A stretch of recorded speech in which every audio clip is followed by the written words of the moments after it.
Do I have everybody's attention now? This goes out to anybody building a new rig, upgrading your computer, buying a new video card. Do not buy an AMD video card. I'm running a 2500K, 4.3 gigahertz, and I have two Radeon Sapphire 6950s, unlocked the 6970, 2GB models. Now running Battlefield 3, I could run this game easily at Ultra, 60 frames per second, locked, nice and fine, everything's smooth. But then a couple updates later, a couple patches later, and a couple drivers later, all of a sudden everything went to crap.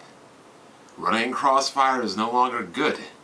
In fact, I can run better in one card than I can in two cards.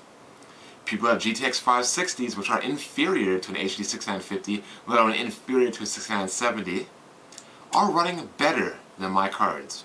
How is it that a weaker card can run better than a stronger card, coupled with another card? It doesn't make sense. But when you think about it, in AMD's current blunders in the CPU market, with the utter failure of the bulldozer, it really isn't any reason to realize that this could have happened. AMD's drivers are awful. A 6950 unlocked a 6970, a $250 card I got, two of them, is pound for pound, dollar for dollar, the most powerful card you can get, the best money you can get, dollar for dollar, for your money. Not the most powerful overall, but dollar for dollar, pound for pound, it is what it is. And yet, weaker cards are outperforming my superior cards. I feel like AMD is the Sony PlayStation 3 of the PC gaming world.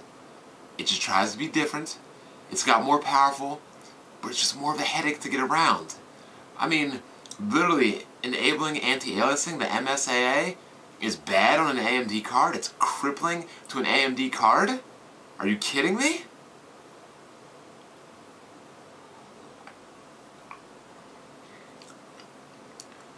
AMD, I demand this be addressed. I mean, I know it's localized and it's into a small number of games that this effect happens, but conveniently it would happen to the game I'm playing at currently and just dumping hours and hours and hours into lately.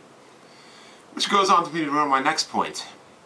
Playing any game at any frame rate less than 60 frames per second on a PC, in my opinion, is unplayable. Will not be tolerated, cannot be tolerated. Period. 57 frames, not acceptable. 55 frames, unacceptable. 52 frames, unacceptable. The counter in that fraps at the top left corner of my screen better say 60, 59 all day, every day. It better not even show 58 one time. Not one time. Call me a frame rate whore? Fine. I am in love with performance. I am in love with smooth, responsive control. I do not like frame rate dips. I do not like my thing jittering like that. I do not like AMD's crappy drivers that are unoptimized that make my game stutter all over the place. If I could go back in time, I'd go with my original thoughts of buying the GTX 560 and I would SLI them instead of crossfiring. But I'm going to give AMD a little bit of time. I mean, the game's still new. It's not even December yet. I will give you time to reprimand this before I just sell my cards on overclock.net, eBay, Amazon, whatever, and just buy different cards. And with the job I have now and the money I make now, heck, I'll just get even better cards for those. So currently right now, I'm running it on one card, one 6950 unlocked to 6970, running at a combination of medium and high. The frame rate stays locked at 60. It doesn't maneuver, it doesn't waver, whether it be 10 people there, planes, choppers, tanks, whatever. The frame rate is locked. Because that's how I play games. On a PC anyway. Which brings me to my next point. If console games aren't going to run at 60 frames next generation, then I might just skip them altogether, because now I am spoiled. I cannot play console games really anymore. It is horrible and it is sad that these old antiquated pieces of technology just, I don't know what to say. Do I have everybody's attention now?